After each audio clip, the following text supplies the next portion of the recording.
Make sure your consultant has objectives, they've got timelines, they've got milestones to meet, and make sure that they are on track for those things.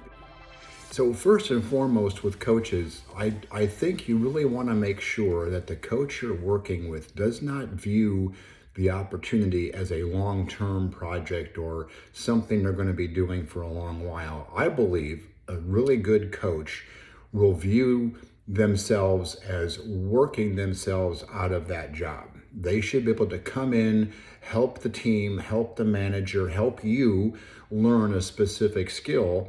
And then when you've learned it, when you've gained that education and that training, move on. Or move on to another kind of a project or another kind of assignment. So that's the first standpoint I think you want to look at is the coach here on a long-term basis or on kind of a short-term basis? And the short-term can be just developing a certain strategy, developing a certain plan. Maybe it's every so often, but eventually you should work your way out of needing the coach for that specific situation. Now, there may be other situations that come up that you'd want a coach for, and that's fine. But they shouldn't be always just there as a permanent feature or fixture in the business. I think you want to make sure that your coach that you work with fits your style and your culture for the team that you are leading, and ultimately for the for the culture within the company. I always wanted my sales team to have a very distinct culture that fit really well with the organization. But I wanted the sales team to feel that they were helping each other, that they got each other's back, and that they were there to help each other. And that way we would help the company in our goals and achieving our goals. So those two things had to work in concert. We were not going to have a culture contrary to the company. It was going to be complementary. So you want to make sure that your coach has a culture style that matches you and what you're trying to generate for your team as well. A third thing is to make sure your coach has experience in the specific task or issue you're looking for help with. Make sure they've actually done the task or have accomplishment in that area that you're looking for help with. If not, then I think you want to find someone else.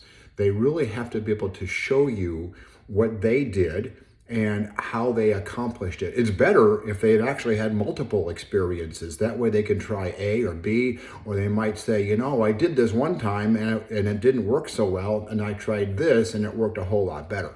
So make sure your coach does have specific experience in what you're asking them to help you with.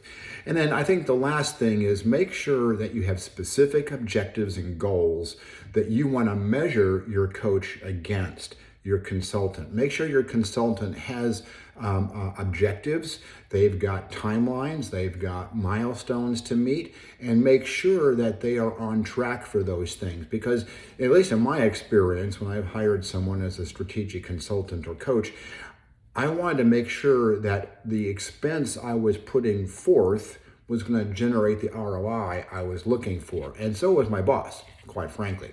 So I needed to make sure that whatever we came up with was time bound, was specific, and met the goals that the company had overall. So I think it's important that your coach also stay within your team. If you have a coach who's always looking for the limelight, always looking to be in front of the management team or looking to kind of lead things, then that's not what you should probably look for. I think a coach or consultant that is in the background, stays kind of behind the scenes, is a much better kind of a coach, because ultimately you have to be the one that learns how to do the job and ultimately go on and be successful. The coach has other things he or she will move on to. The consultant will have different projects, and so you want them to be moving on eventually.